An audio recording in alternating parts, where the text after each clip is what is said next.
होती हूँ, अल्लाह ताला के जो काम है उस पर हैरान भी होती हूँ। जिस नवाज शरीफ को आपने कहा कि उसकी सियासत ख़त्म हो गई, उसको आपने जेलों में डाला, आपने उसकी बेटी को जेलों में डाला, उसकी पूरी जमात को जेलों में डाला, सज़ाए मौत की चक्कियों में आपने डाला, और आज उसी नवाज शरीफ ने बाहर बैठ के आपके घर में घुस के आपको मारा है। तो ये जो आपको ये जो इबरत का निशान आज आप बने हुए हैं, आपको आज एक एक दो दो सीट्स वालों के घर के पास जाके उनके दर पे हाज़िरी देनी पड़ रही है। तो मुझे वो वक्त भी याद आता है जब कोयटा में हज़ारा बरादरी लाशें रख के अपने सामने बैठी हुई थी और आपको आवाज़ दे रही थी। आप उनके हुक्मरान थे, जाली सही लेकिन आप उनके हुक्मरान थे।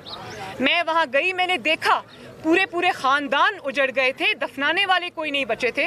वो लाशें आगे रख के आपको बुला रहे थे और आप कह रहे थे कि मैं लाशों से ब्लैकमेल नहीं होऊंगा। मरी में लोग मनो बर्फ तले दब गए, कोई नहीं पहुंचा उनकी हालत ज़ार पूछने के लिए, आवाम को देखने के लिए। तो ये तो आपका हाल था, तो आप तो ब्लैकमेल नहीं होते थे। आज आप एक एक दो दो सीट्स वालों के दर पे जब मैं आपको सर झुकाते देखती हूँ तो मुझे बड़ा अल्लाह ताला का खौफ आता है। आप आज मकाफाते अमल का शिकार हुए, किसी साजिश का शिकार नहीं हुए। अपने तकब्बर का, अपने गरूर का, अपने बड़े बोलों का शिकार हुए। और फिर आप कहते हैं कि आपके खिलाफ इंटरनेशनल साजिश हुई है। मैं आपसे ये पूछना चाहती हूँ कि किसी मुल्क को आपके खिलाफ साजिश करने की ज़रूरत नहीं है, आप खुद ही अपने लिए काफ़ी हैं।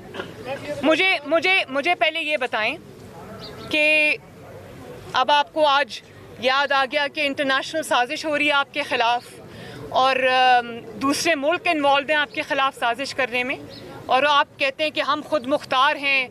कल आपने भारत की तारीफ़ भी की, खुद मुख्तारी की, और मैं क्योंकि खुद मुख्तार हूँ, मेरी खुद मुख्तार एक फ़ॉरेन पॉलिसी है तो उसकी सज़ा मुझे मिली है। तो मैं आपको आईना दिखाना चाहती हूँ और मैं आपसे ये पूछना चाहती हूँ कि अभी कुछ देर पहले तो आप बाइडन साहब की कॉल का इंतज़ार कर रहे थे और पूरी कोशिशें कर रहे थे कि वो किसी तरह आपको कॉल कर लें, और वो कॉल जब नहीं आई तो आपको खुद मुख्तारी याद आ गई।